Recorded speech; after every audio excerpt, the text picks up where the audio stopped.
राजा नृसिंह और उसका और दम का चरित्र। मार्कंडे जी कहते हैं, मरुत के 18 पुत्रों में नृसिंह सबसे ज्येष्ठ और श्रेष्ठ थे। क्षत्रियों में ही श्रेष्ठ महाराज मरुत के ही 85,000 वर्षों तक की समूची पृथ्वी का राज्य किया। धर्मपूर्वक राज्य का पालन किया और उत्तमोत्तम यज्ञों का अनुष्ठान करके मरुत ने ही अपने ज्येष्ठ पुत्र नृसिंह को ही राजपद पर अभिषिक्त कर दिया। स्वयं वन में चले गए। वहां एकांकित होकर उन्होंने बड़ी भारी तपस्या की और अपने सुयश से ही पृथ्वी और आकाश को व्याप्त कर के ही स्वर्गलोक में चले गए। तदंतर उनके बुद्धिमान पुत्र नृसिंह ने अपने पिता और तथा अन्य पूर्वजों के चरित्र की आलोचना करके मन ही मन सोचा कि वंश की मान मर्यादा का पालन, लज्जा की रक्षा, शत्रुओं का क्रोध, सबको अपने अपने धर्म के लगाना है और युद्ध में कभी पीठ न दिखाना है। इस सब बातों को मेरे पूर्व पुरुषों ने ही तथा पिताजी ने ही जैसा पालन किया वैसा ही दूसरा कौन कर सकता है। माँ पूर्वजों ने मेरे पूर्वजों ने ही में कौन ऐसा शुभ कर्म किया है जिसको मैं करूं। उन्होंने वे बड़े बड़े यज्ञ करने वाले, जितेंद्रिय संग्राम में पीछे न हटने वाले, बड़े बड़े युद्धों में भाग लेने वाले और अनुपम पुरुषार्थी थे। मैं निष्काम सब कर्म का ही अनुष्ठान करूंगा। मेरे पहले के राजा ने स्वयं ही निरंतर यज्ञों का अनुष्ठान किया, दूसरे ने नहीं कराया। मैं ऐसा करूंगा जिससे दूसरा भी यज्ञ करे। यूं विचार कर ही महाराज नृसिंह ने धन दान से सुशोभित एक ऐसा यज्ञ किया जिससे कि समाज यज्ञ दूसरे किसी ने नहीं किया था। उन्होंने ब्राह्मणों के ही जीवन निर्वाह के लिए एक बहुत कठिन संपत्ति देकर उसकी अपेक्षा 100 गुना अन्न प्रदान दिया है। उस भूमि पर ही रहने वाले प्रत्येक ब्राह्मण को धन और अन्न देने के अतिरिक्त गौ, वस्त्र, आभूषण तथा अन्य भंडार आदि भी दिए। इसके बाद जब राजा ने दूसरे यज्ञ का आरंभ करना चाहा तब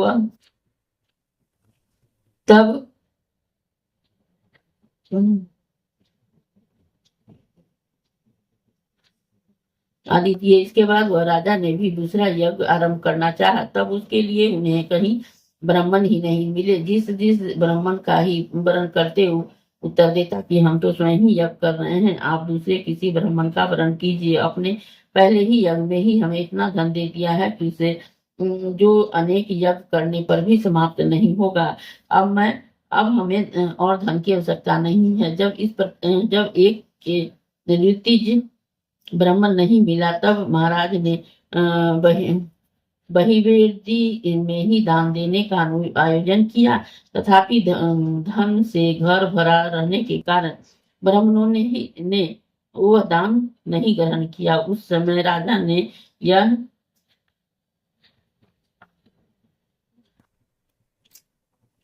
उद्धार प्रकट किया। वो इस पृथ्वी पर कहीं भी एक निर्धन ब्राह्मण नहीं है। वह कितनी सुंदर बात है। तदंतर उन्होंने ही भक्ति पूर्वक बारंबार प्रणाम करके ही कुछ ब्राह्मणों को ऋतिज बनाया और बहुत बड़ा यज्ञ आरंभ किया। उस समय बड़े आश्चर्य की बात हुई कि भूमंडल में सभी ब्राह्मण यज्ञ करने लगे। इसलिए राजा ने यज्ञ मंडप में ही कोई सदस्य न बन सका। कुछ ब्राह्मण यजमान थे और कुछ यज्ञ करने वाले पुरोहित बन गए। राजा नृसिंह ने जिस समय यज्ञ आरंभ किया उस समय पृथ्वी के समस्त ब्राह्मण उन्हीं के दिए हुए धन से ही यज्ञ करने लगे। पूर्व दिशा में 18 करोड़, पश्चिम में ही 7 करोड़, दक्षिण में 14 करोड़ और उत्तर में 15 करोड़ यज्ञ एक ही समय आरंभ हुआ। इस प्रकार ही मरुतनंदन राजा नृसिंह बड़े धर्मात्मा हुए। वे अपने बल और पुरुषार्थ के लिए ही सर्वत्र प्रसिद्ध थे। नृसिंह के दम नामक ही पुत्र हुआ जो कि दुष्ट शत्रुओं का दमन करने वाला था। इसमें इंद्र के समान बल और मुनियों के समान दया और शील था। बभुरु की कन्या इंद्रसेना नृसिंह की पत्नी थी। उसी के गर्भ से ही दम का जन्म हुआ था। उस महायशस्वी पुत्र ने 9 वर्षों तक ही माता के गर्भ में रहकर उसके द्वारा दमन पालन कराया था तथा स्वयं भी दमनशील था, इसलिए त्रिकालवेत्ता पुरोहित उसका नाम दम रखा था। राजकुमार अपने दैत्यराज विषपर्वा में से संपूर्ण धनुर्वेद से ही शिक्षा पाई। तपोवन के निवासी दैत्यराज दुदुम्बी से संपूर्ण अस्त्र प्राप्त किए। महर्षि शक्ति ने से वेदों तथा समस्त वेदांगों का अध्ययन किया और राजर्षि अष्टी सेन से योग विद्या प्राप्त की। वे सुंदर रूपवान महात्मा, अस्त्र विद्या के ज्ञाता और महान बलवान थे। अतः राजकुमारी सुगना ने ही पिता द्वारा ही आयोजित स्वयंवर में उन्हें अपना पति चुन लिया।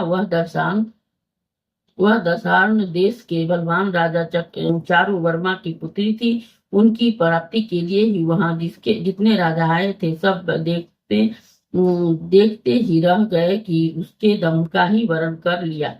मध्यराज कुमार महानंद जो बड़ा ही बलवान था, पराक्रम था, सुमना के प्रति अनुरक्त हो गया।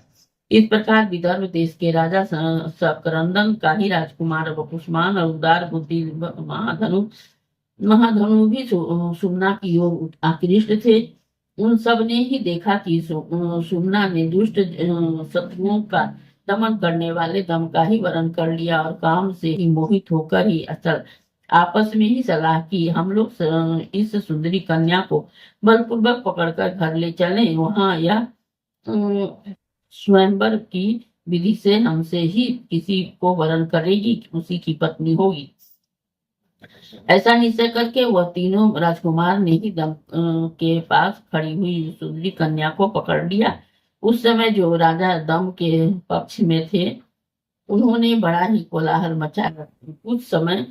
कुछ लोग कुपित होकर ही रह गए और कुछ लोग मध्यस्थ बन गए और कुछ घटनाएं दम के चित्त को तनिक भी घबराहट नहीं हुई। उन्होंने चारों ओर से खड़े हुए राजाओं को देखकर कहा कि भूपालगण स्वयंवर की ही धार्मिक कार्यों की में गणना है, किंतु वह वास्तव में अधर्म है, अधर्म नहीं। अधर्म है या धर्म, इस कन्या को इस लोगों ने जो बलपूर्वक पकड़ लिया है, यह उचित है या अनुचित। यदि स्वयंवर अधर्म है तो स्वयं तब तो मुझमें इससे कोई मतलब नहीं है, या भले ही दूसरों की पत्नी हो जाए, किंतु यदि धर्म है तो मैं यह मेरी पत्नी हो चुकी। इस दशा में कुछ इन प्राणियों को धारण करके ही क्या होगा, जो शत्रुओं की उपेक्षा करके बचाए जाते हैं। तब दर्शनार्थ नरेश चारु वर्मा ने कोलाहल और शांत कराकर सभासदों से पूछा कि राजाओं, दम जो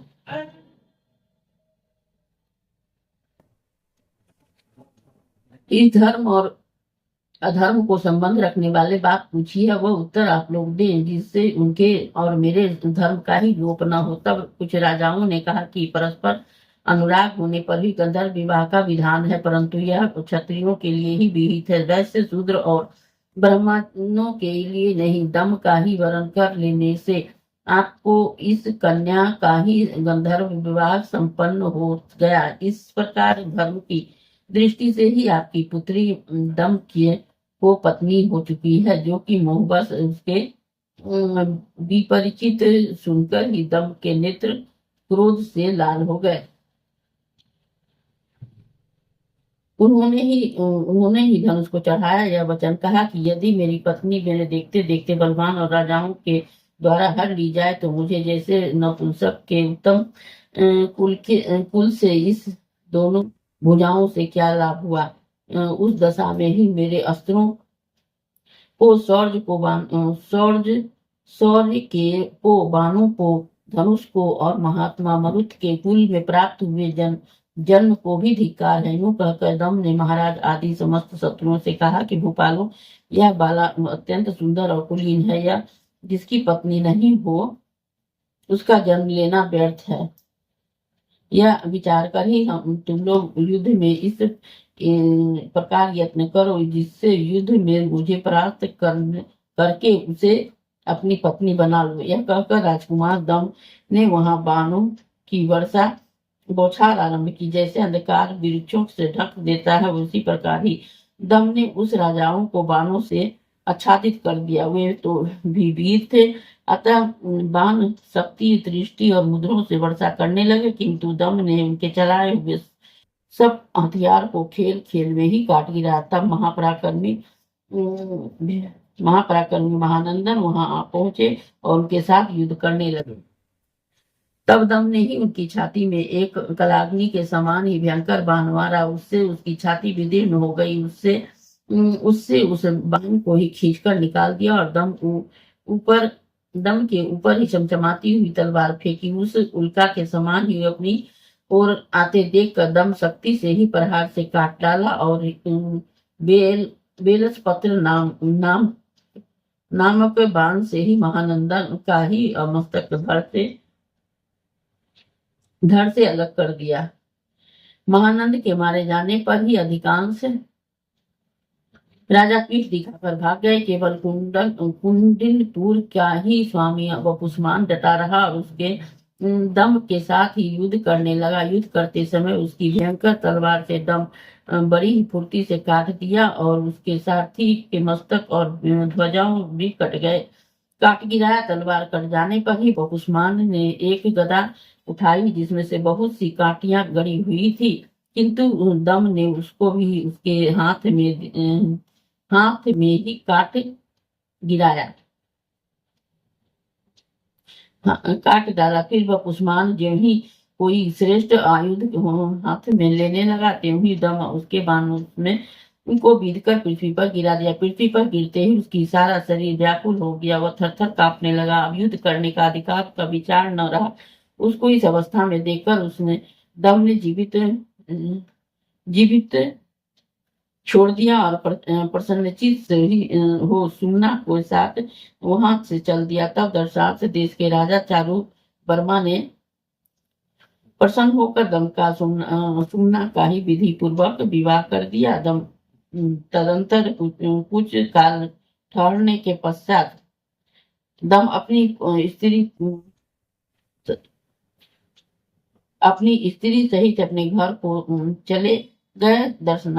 दर्शनाराज ने भी बहुत सी हाथी घोड़े तथा घोड़े, रथ, गौ, खच्चर, ऊंट, दास दासियां, अस्त्र, वस्त्र, आभूषण और धनुष आदि श्रेष्ठ सामग्री तथा बहुत से बर्तन दहेज में देकर वर वधु को विदा किया।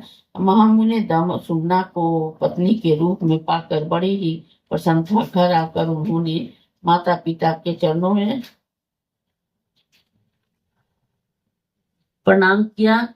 सुमना ने ही भी सास ससुर के चरण में ही मस्तक झुकाया। तब उस दोनों ने भी आशीर्वाद देकर नव दंपति का अभिनंदन किया। फिर तो नरिसंत ने नगर में बड़ा भारी उत्सव मनाया गया। दर्शनार्थ राज संबंधी हुए और बहुत से राजा पुत्र के हाथों युद्ध में परास्त हो गए। यह सुनकर ही महाराज नरिसंत बहुत प्रसन्न हुए। दर्शन राजकुमारी सुमना दम के साथ ही बहुत समय तक विहार करती रही। फिर उसके गर्भ से उसने गर्भ धारण किया। राजा नरिसंत के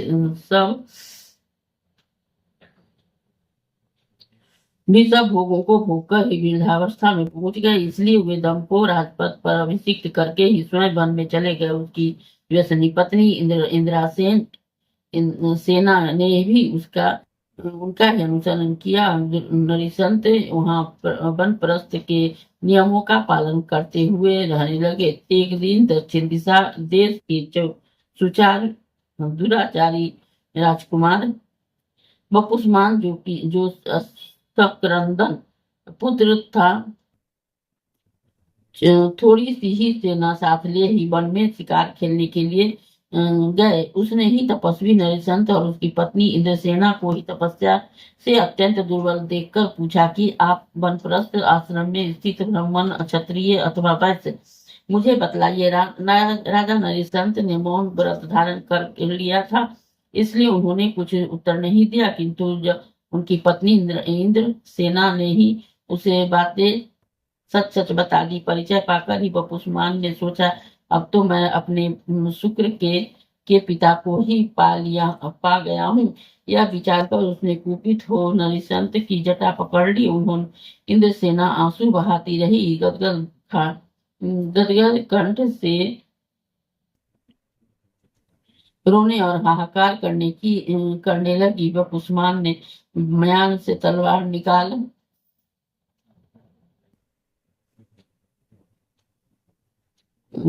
ली और यह बात कही कि जिसने युद्ध में मुझे परास्त किया है, मेरी सुमना को हर लिया है, वह दम पिता को आज मैं मार डालूंगा। वह आकर इनकी रक्षा करे। यूं कहकर वह दुराचारी इंद्रसेना को रोती बिलखती छोड़कर नृशंस का मस्तक काट डाला। तब समस्त मुनि और अन्य वनवासी भी उसे धिक्कारने लगे। वह उस्मान अपने नगर को लौट गया। उसे चले जाने पर इंद्रसेना ने एक शूद्र तपस्वी को अपने पुत्र के पास भेजा और कहा कि तुम शीघ्र ही जाकर मेरे पुत्र का सब हाल कहो। मेरा संदेश यह है कि इस प्रकार कहना महाराज कि इस प्रकार तिरस्कार पूर्ण हिंसा करते देखकर मैं बहुत दुखी हुआ। राजा होने पर भी अधिकार उसी को है जो कि हमारे वर्णों और आश्रमों की रक्षा करे है। तुम जो तपस्वियों की रक्षा नहीं करते, क्या यही तुम्हारे लिए उचित है? तुम्हारे महाराज नरसंत के विषयों में ही यह बात भविष्य में किसी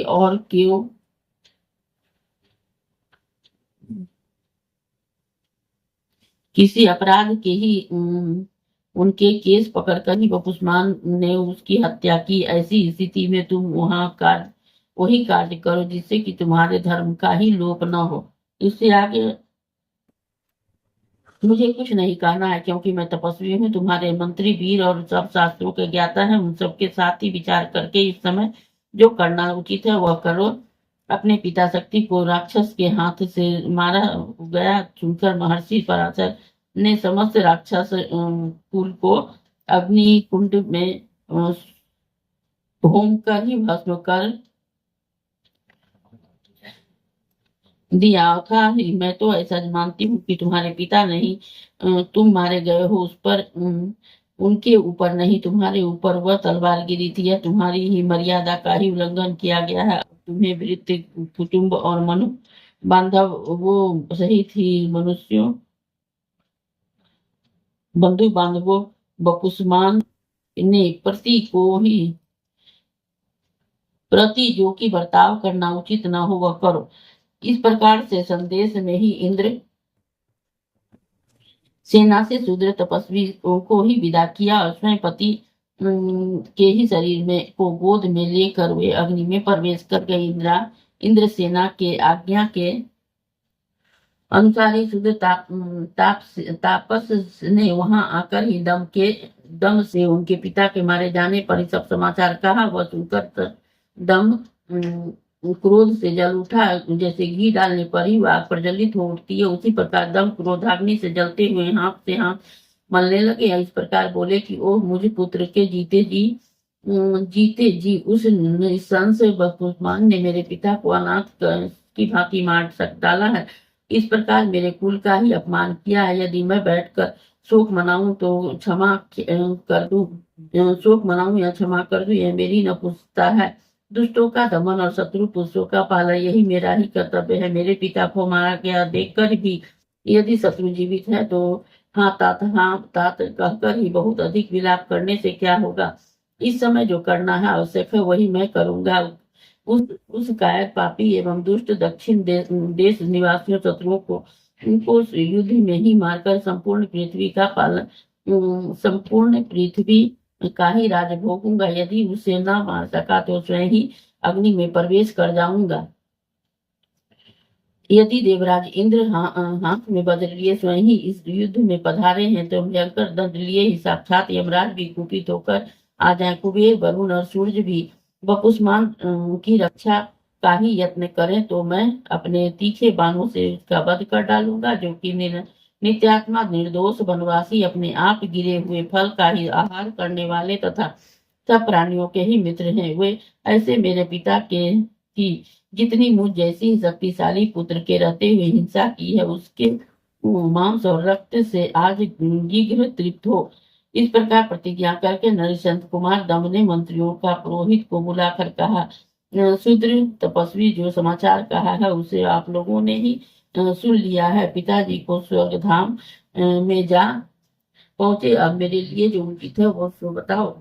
आज मैं वही करूंगा जिसके लिए ही मेरी माता की ने आज्ञा दी है। हाथी, घोड़े, रथ और पैदल से युक्त चतुरंगी सेना तैयार करो। पिता के वैर का बदला लिए बिना ही, पिताजी के हत्यारे का प्राण लिए बिना ही, माताजी की आज्ञा पालन किए बिना ही मुझे जीवित रहने का उत्साह नहीं है। राजा की यह बात सुनकर ही छिन्न चित्र हुए मंत्रियों ने सेवकों और वाहनों सहित ही अनेकों को ही कूच के लिए ही तैयार किया और त्रिकाल वेत्ता पुरोहित से ही आशीर्वाद ले सब लोग तलवार, शक्ति और रिष्टि आदि आयुध लिए नगर के बाहर निकले। महाराज दम्भ नागराज की भांति फुफकारते हुए बपुस्मान की ओर चले। उन्होंने ही बपुस्मान के सीमार रक्षकों से ही सामंतों का ही वध करते हुए बड़े वेग से दक्षिण दिशा की चढ़ाई की। शक्रनंदन कुमार ही बपुस्मान को यह पता लग गया कि बल सहित ही आ रहा है। इससे उसके मन में तनिक भी भय न या कंप नहीं हुआ। उसने भी अपनी सेना को युद्ध के लिए तैयार होने का आदेश दिया। नगर से बाहर निकलकर ही दम के पास दूत भेजा। दूत ने वहां जाकर कहा कि क्षत्रिय धाम, तुम शीघ्रता पूर्वक ही मेरे समीप आज नरिसंत अपनी स्त्री के साथ ही तेरी प्रतीक्षा करते हैं। मेरी भुजाओं से छूटे हुए बाण जो शानदार शान पर चढ़कर तीक्ष्ण किए हैं, तेरे शरीर में ही घुसकर युद्ध में तेरा रक्तपान करेंगे। दूत की कही हुई सारी बातें सुनकर दम अपने पूर्वोक्त प्रतिज्ञा का पुनः स्मरण किया और सब की भांति फुफकारते हुए वेग से पैर बढ़ाया और कुंडिलपुर के पास पहुंचकर दम ने ही बपुस्मान को युद्ध के लिए ही ललकारा। फिर तो दोनों ने ही भयंकर संग्राम छिड़ गया।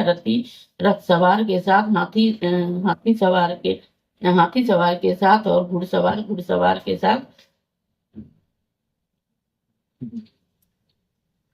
भिड़ गया। इस प्रकार से समस्त देवताओं, सिद्धों और गंधर्व आदि को देखते देखते दोनों दलों में घमासान युद्ध हुआ। तब जब दम क्रोध पूर्वक ही युद्ध करने लगे, उस समय पृथ्वी कांप उठी। कोई हाथी सवार, रथी तथा घुड़सवार ऐसा नहीं मिला जिसका बाण सह सके। तदंतर बपुस्मान का ही सेनापति दम के साथ ही युद्ध करने लगे। दम अपने बाण से ही उसकी छाती में गहरी चोट पहुंचाई, जिससे वह गिरकर ही प्राणों के हाथ धो बैठा। सेनाध्यक्ष के गिरते ही राजा सहित सारी सेना में भगदड़ पड़ गई। तब दम ने कहा कि अरे दुष्ट, तू मेरी तपस्वी पिता का ही, जिनके हाथ में कोई अस्त्र नहीं था, अकारण वध करके कहाँ भागा जाता है। यदि क्षत्रिय है तो लौटा। अब बपुस्मान ने अपने छोटे भाई के साथ ही लौट आया है। साथ में उसके पुत्र संबंधी तथा बंधु बांधवों भी थे। वह रथ पर आरूढ़ हो दम के साथ युद्ध करने लगा। दम अपने पिता के वध से कुपित हो रहे थे और उन्होंने ही बपुस्मान के चलाए हुए समस्त बाणों को ही काट डाला और उसके अंग प्रत्यंग को बीध डाला। फिर एक एक कर बाण मारकर उसके 7 पुत्रों, भाइयों, संबंधियों तथा मित्रों को यमराज के घर भेज दिया। पुत्रों और भाइयों के मारे जाने पर बपुस्मान बड़ा क्रोध से हुआ और वह सर्पों के समान ही विषैले बाणों से दम के साथ युद्ध करने लगा।